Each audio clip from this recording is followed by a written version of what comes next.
fam, that's what they call me. I promise that you'll never be lonely. Be the fam, that's what they call me. I promise that you'll never be lonely. Be the fam, that's... एक बार पुनः आपका स्वागत है Krishna institute में, और मैं शैलेंद्र कुमार आपको part third में, मैथ के पार्ट थर्ड में लेकर आया हूँ टाइप ऑफ मैट्रिक्स या आव्यूह के प्रकार।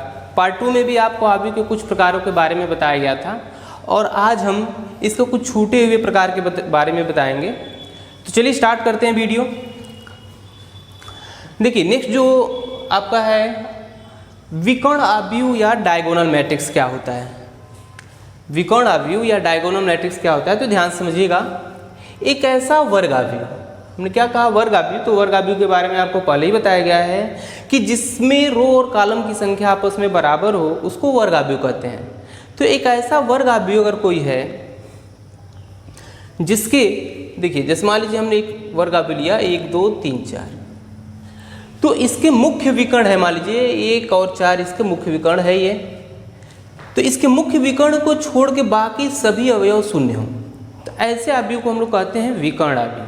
फिर बार समझिए, कोई एक ऐसा वर्ग आव्यूह जिसके मुख्य विकर्ण के अवयवों को छोड़कर शेष अवयव अगर शून्य हो तो इसको कहते हैं क्या, विकर्ण आव्यूह या डायगोनल मैट्रिक्स। जस्ट इसके बाद इसी पे आधारित है अदिश आव्यूह या स्केलर मैट्रिक्स क्या होता है।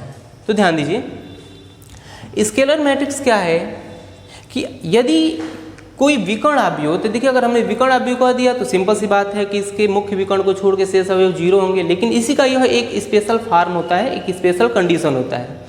क्या होता है कि एक ऐसा विकर्ण आव्यूह जिसके मुख्य विकर्ण के सभी अवयव समान हों, बाकी शेष अवयव 0 हों। जैसे मान लीजिए हमने यहाँ ले लिया 2 2 ले लिया, बाकी अवयव क्या होगा, 0 0 होगा। जैसे मान लीजिए कोई आव्यूह लिया जिसके मुख्य विकर्ण के अवयव क्या होंगे, बराबर होंगे, बाकी शेष अवयव शून्य होंगे। मान लीजिए हमने यहाँ 3 3 ले लिया, बाकी अवयव क्या हो गए, 0 0 हो गए।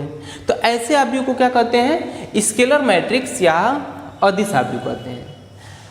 जस्ट तीसरा है तत्समक आव्यूह, और इसको एक और भी नाम है यूनिटी यूनिटी मैट्रिक्स, इकाई या तत्समक आव्यूह कहते हैं। तो देखिए इकाई या तत्समक आव्यूह भी क्या है कि इसी विकर्ण आव्यूह का ही एक प्रकार है या स्पेशल फॉर्म है, कि इसकी परिभाषा के बारे में कहेंगे कि एक ऐसा वर्ग आव्यूह, देखिए ये तीनों एक वर्ग आव्यूह का ही स्पेशल फॉर्म है।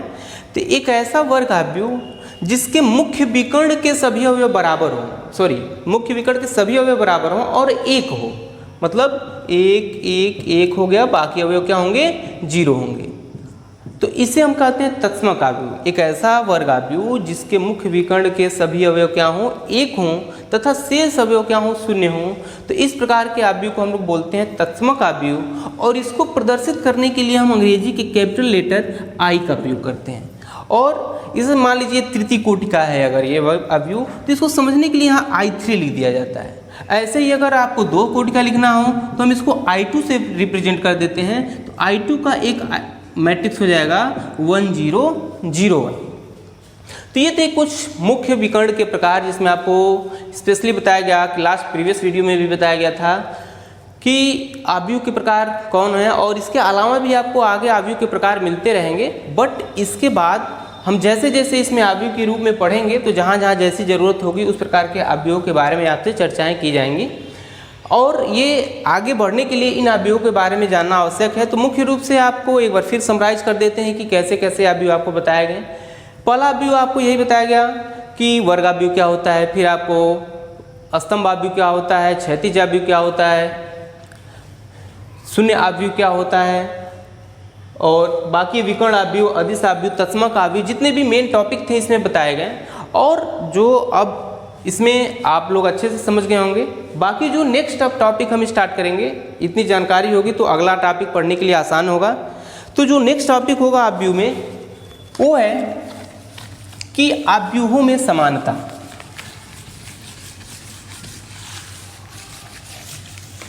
Equality of matrices. जो नेक्स्ट टॉपिक है आव्यूह में वो है आव्यूहों में समानता। Equality of matrices. देखिए जैसे टॉपिक के नाम से स्पष्ट है कि आव्यूहों में समानता, मतलब दो आव्यूह कब समान कहे जाएंगे। जैसे हम लोग मान लीजिए अक्षरों के बारे में बोलते हैं, कहते हैं अगर 4 है तो इसके बराबर 4 है, या 1/2 है तो ये 4/8, ये दोनों आपस में संख्याएं बराबर हैं। तो इसी तरह अगर दो आव्यूह की बात की जाए तो ये कब समान कहलाएंगे, तो इसके बारे में चलिए आए जानते हैं। देखिए दो आव्यूह तब समान कहे जाएंगे, इसमें दो स्थितियां होंगी या दो कंडीशन होगा। पहला कि दोनों आव्यूहों का क्रम अथवा कोटि, दोनों आव्यूहों का क्रम अथवा कोटि समान है। दोनों आव्यूहों का कोटि अथवा क्रम समान हो, मतलब ये हुआ कि अगर मान लीजिए दो आव्यूह ए है और बी है तो ये तभी समान कहे जाएंगे। अगर मान लीजिए द्वितीय कोटि का है, मतलब इसमें भी 2 रो 2 कॉलम है, तो इसमें भी 2 रो 2 कॉलम होने चाहिए। तो दो आव्यूह तभी समान होंगे जब उनका क्रम अथवा कोटि समान होगा। और इसमें भी एक स्पेशल कंडीशन जुड़ जाएगी कि क्रम अथवा कोटि कब बराबर होगा, जब ये दोनों क्या हो। देखिए और दूसरा कंडीशन है कि दोनों आव्यूहों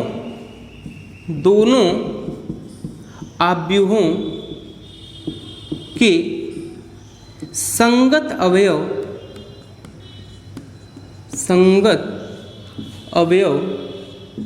आपस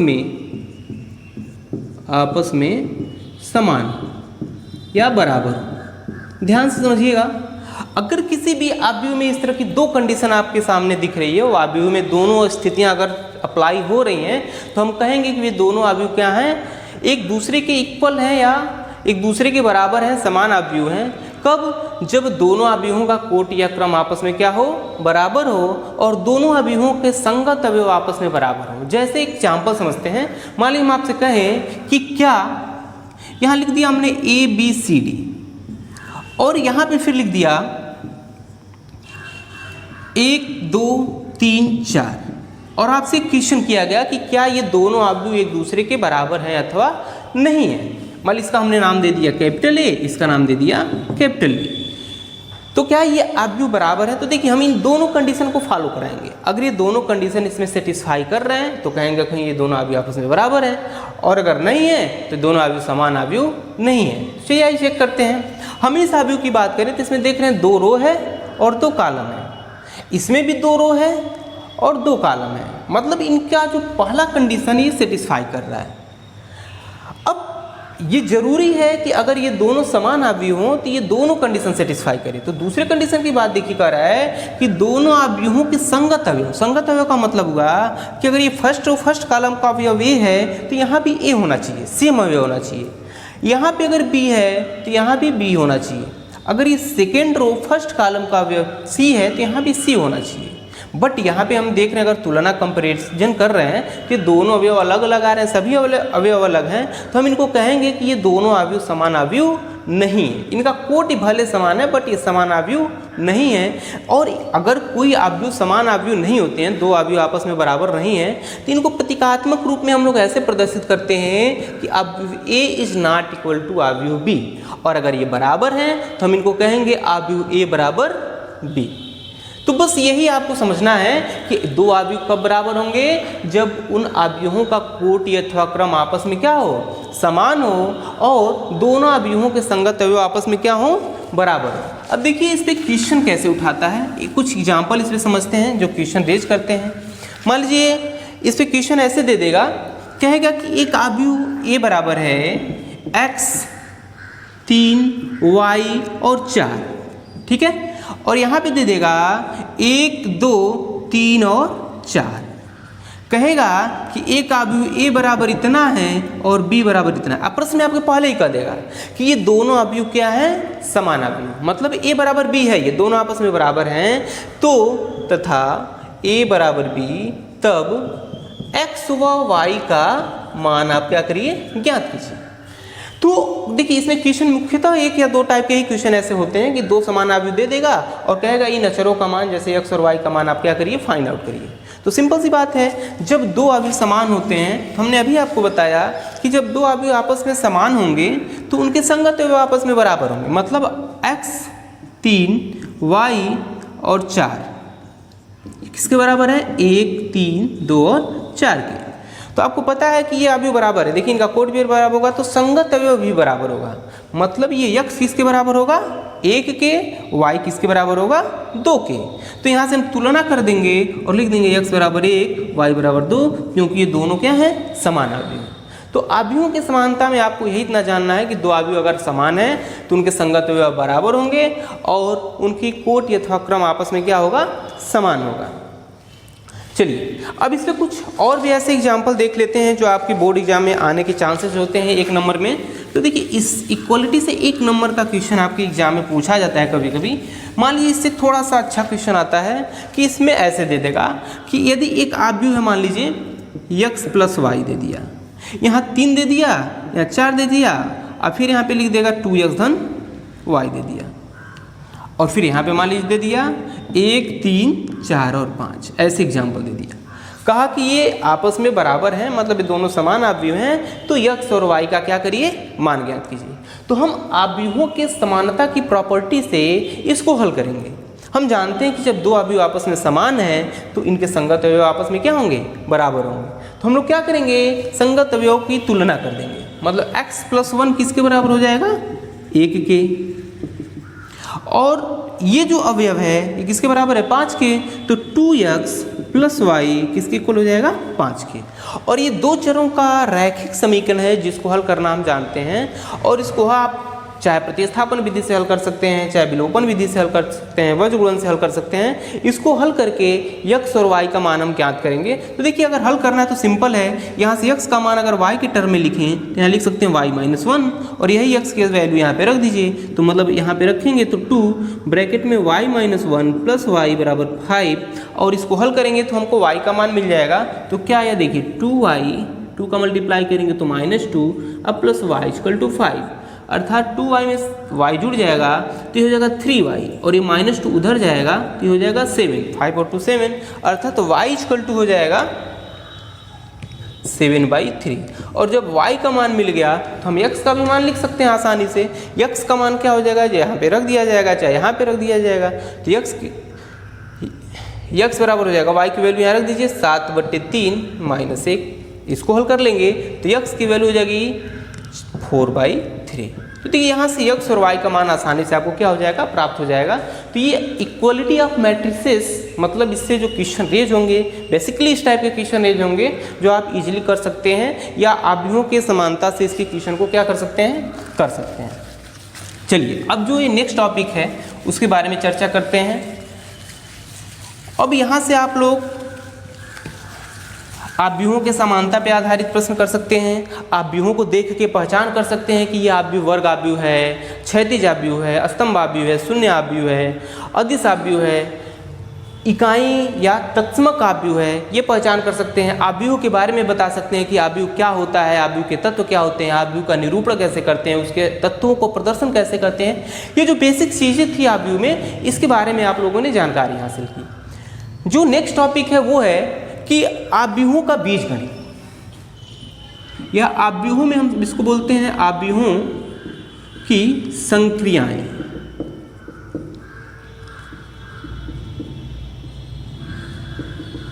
देखिए अवयवों की संक्रियाओं का मतलब क्या है कि जैसे हम लोग वास्तविक संख्याओं को जोड़ते हैं, घटाते हैं, गुणा करते हैं या भाग करते हैं। जैसे स्पेशली समझिए कि मान लीजिए दो वास्तविक संख्याओं को जोड़ना है, हम लोग कहते हैं 1 धन 2 मिला के हो जाता है 3, यह जोड़ा गया। मान लीजिए 5 में से 2 को घटाए तो ये आ गया 3, 5 में 2 का गुणा किया तो आ गया 10, और मान लीजिए 4 में 2 से भाग दिया तो वैल्यू आ गई 2। तो ये तो वास्तविक संख्याओं का क्या है? गुणा है, जोड़ है, घटाना है, भाग है। तो ये जितनी भी संक्रियाएं वास्तविक संख्याओं की होती है वो सभी संक्रियाएं इन अवयवों में होती है। मतलब दो अवयवों को हम जोड़ सकते हैं, दो अवयवों को घटा सकते हैं, दो अवयवों का गुणा कर सकते हैं, और दो अवयवों का चूंकि भाग संभव नहीं होता है तो उस भाग को हम लोग प्रतिलोम या इनवर्स के फॉर्म में, जो आगे हम आपको बताएंगे कि इनवर्स क्या होता है या दो अवयवों का भागफल का मतलब क्या है, इसकी इनवर्स से रिलेटेड होता है। तो ये चारों संक्रियाएं अवयवों में भी स्थित होती हैं, अवयवों में भी होती हैं, जिनके बारे में हम लोग आगे चर्चा करेंगे। तो चलिए, पहली जो संक्रिया है वो है दो आव्यूहों का योग। अब इसमें देखेंगे आप कि आव्यूहों को कैसे जोड़ते हैं और क्या इनकी प्रक्रियाएं होती हैं, आव्यूहों को कैसे हम घटाते हैं, कैसे गुणा करते हैं। हम टॉपिक वाइज इसका आगे स्टडी करेंगे और इस पर आधारित प्रश्नों को भी लेके चलते रहेंगे। तो चलिए, नेक्स्ट जो टॉपिक है, देखिए यहाँ पे हमने दो आव्यूहों का कहा, लेकिन दो जरूरी नहीं है कि दो से अधिक आव्यूहों को भी जोड़ सकते हैं, गुणा कर सकते हैं, भाग कर सकते हैं। तो नेक्स्ट आते हैं कि आव्यूहों का योग। जो अगला टॉपिक है हमारा, आव्यूहों का योग। तो देखिए, इसको बोलेंगे एडिशन ऑफ मैट्रिसेस। चलिए समझते हैं कि दो आव्यूहों को कब जोड़ सकते हैं, और अगर जोड़ सकते हैं तो हम कैसे जोड़ सकते हैं, क्या तरीका होगा, क्या प्रोसेस होगा। तो आगे बढ़ते हैं। देखिए, पहले तो आव्यूहों को अगर जोड़ना हो तो क्या हमें कंडीशन फॉलो करना है, कब दो आव्यूहों का योग परिभाषित होगा या संभव होगा।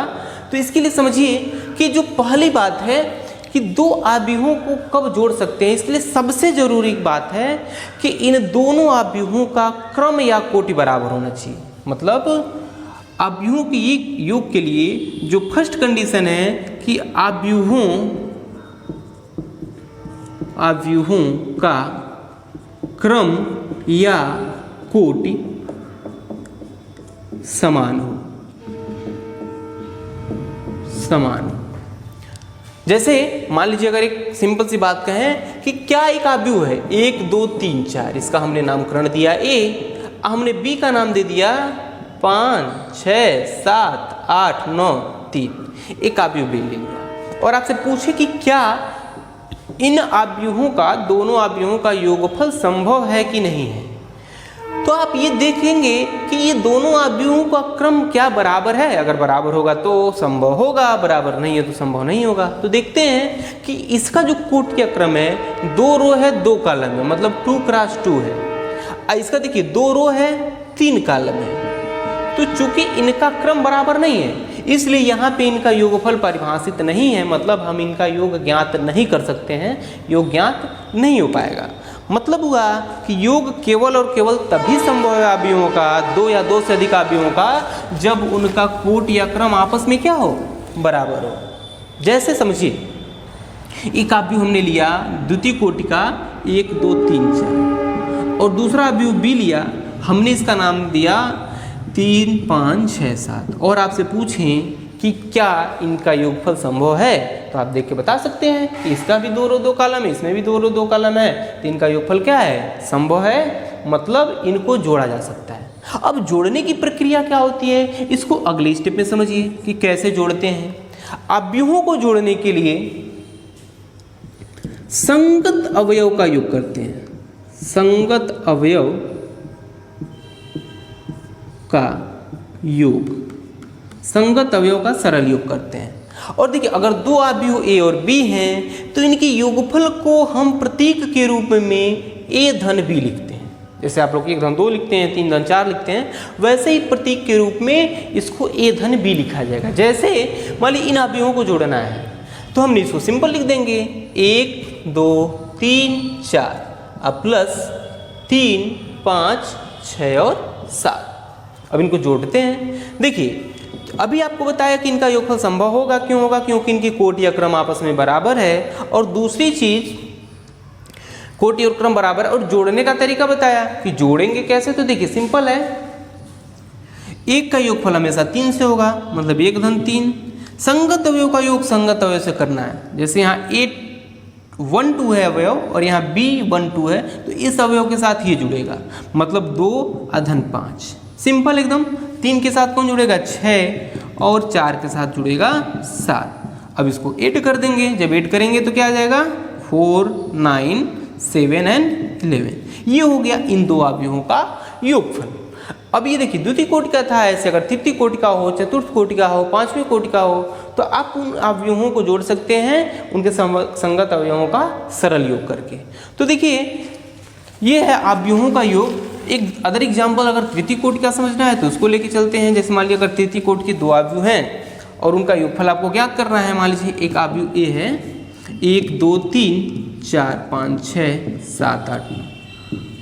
अब मान लीजिए दूसरा अवयव है बी, इसके अवयव है 6 5 4 3 1 2 3 5 2। कहा जाए इसका योग करिए, तो सिंपल सी है, जो अभी अभी प्रक्रिया बताया, इनका योगफल परिभाषित होगा, जोड़ सकते हैं। कैसे? क्योंकि इसमें भी ये तृतीय कोटि का है, ये भी तृतीय कोटि का है, मतलब इसमें भी 3 रो 3 कॉलम है, इसमें भी 3 रो 3 कॉलम है। तो 3x3 ये भी है और 3x3 ये भी है। तो अब इनका योग करना है तो संगत अवयव को जोड़ेंगे, जैसे अभी आपको समझाया गया।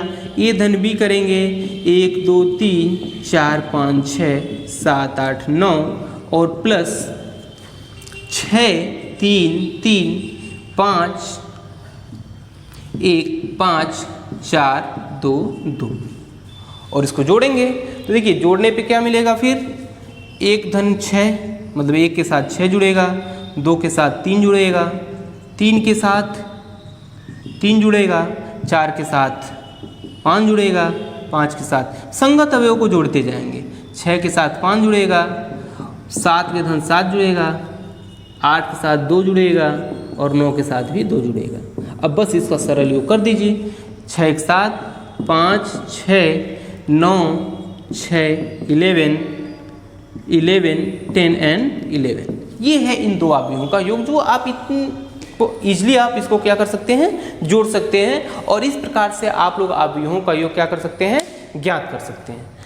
तो अब इसमें कुछ और भी एग्जाम्पल आते हैं, थोड़े आपके एग्जाम में जो एग्जाम्पल पूछे जाते हैं वो कैसे आते हैं। देखिए बड़ा ही एक इम्पॉर्टेंट प्रश्न ऐसे मिलता है एग्जाम में कि अवयवों को कैसे जोड़ें, इस पे आधारित जो प्रश्न होंगे, कुछ ऐसे एक एग्जाम्पल मिलेगा आपको कि मान लीजिए का इक्वेशन ऐसे दे देगा x माइनस वाई बराबर 1 2 3 4 और x प्लस वाई बराबर ये दे दिया मान लीजिए 3 5 6 9, दो अवयव दिया, मतलब ऐसे दे दिया x बराबर इस अवयव के बराबर है और x प्लस वाई इसके बराबर है। तो आप x और y का मान क्या करिए, ज्ञात कीजिए। मतलब यहाँ x और y का एक कौन से अवयव होंगे द्वितीय कोटि के जो इसके बराबर आएगा। तो कैसे हल करते हैं, ये देखिए अवयव को योग पे ही आधारित है। कैसे, देखिए सिंपली है, हम क्या करेंगे, इनमें इनको एक बार जोड़ देंगे। जोड़ते क्यों हैं, क्योंकि y से y खत्म हो जाएगा, 2x होगा और 2x जब होगा तो x की वैल्यू आपकी निकल जाएगी। जैसे देखिए इनको जोड़ेंगे एक बार तो x minus y plus x plus y, तो ये हो जाएगा 1 3 2 4 और प्लस 3 5 6 9। इसको ऐड करेंगे तो y से y कट जाएगा, इधर x और x मिलके 2x। और अभी आपको तरीका बताया, चूंकि द्वितीय कोटि का ये भी है, द्वितीय कोटि का ये भी है, तो इनको जोड़ा जा सकता है। जोड़ेंगे कैसे, 1 के साथ 3 2 के साथ 5 3 के साथ 6 4 के साथ 9, मतलब ये हो गया 2x बराबर 4 से 7 6 और 3 9 9 4 13। और देखिए अभी आगे आपको एक प्रॉपर्टी बताई जाएगी कि अगर x की वैल्यू है तो ये 2 का इधर भाग हो जाएगा, मतलब x बराबर हो जाएगा 1/2 4 9 7 और 13। तो ये x की वैल्यू है और x की वैल्यू अगर यहाँ से मिल गई तो हम क्या करेंगे, इसमें रख के या इसमें रख के या तो इसमें रख दीजिए चाहे इसमें रख दीजिए, या इस समीकरण में से इस समीकरण को घटा देंगे। तो दो अवयवों का अंतर या सब्सट्रैक्शन ये अगले टॉपिक में हम लोग पढ़ेंगे। तो देखिए x का मान यहाँ पे रख देंगे तो y का मान आपका प्राप्त हो जाएगा। जैसे x की वैल्यू आई 1/2 4 9 7 एंड 30 x। देखिए इसको इधर पक्षांतर करेंगे, इसको इधर पक्षांतर करेंगे तो प्लस से माइनस हो जाएगा 1 2 3 4 y। अब देखिए दो अवयवों का अंतर, ये अगले टॉपिक में हम जस्ट इसके बाद का टॉपिक है वो बताएंगे कैसे क्या करते हैं। तो यहाँ से इसको अंतर ले लेंगे तो y का मान आपका प्राप्त हो जाएगा। तो ये है अवयवों का योग। तो आज हम लोगों ने पढ़ा कि अवयवों के कुछ प्रकार जो थे, फिर अवयवों में समानताएं कैसे होती हैं कि दो अवयव कब समान होंगे, और ये अवयवों का योग हम कैसे ज्ञात करते हैं, दो या दो से अधिक अवयवों का योग हम कैसे ज्ञात कर सकते हैं। तो ये आप इसके बारे में जानकारी प्राप्त की। बाकी जो नेक्स्ट टॉपिक है अवयवों का अंतर, ये हम लोग इसके पार्ट 4 में अध्ययन करेंगे कि दो अवयवों को कैसे हम लोग घटाते हैं, उसके क्या नियम होंगे, उसमें क्या जो भी प्रोसेस है वो होगा। तो ये हम लोग इसके पार्ट 4 में अध्ययन करेंगे और तब तक के लिए बाय, धन्यवाद।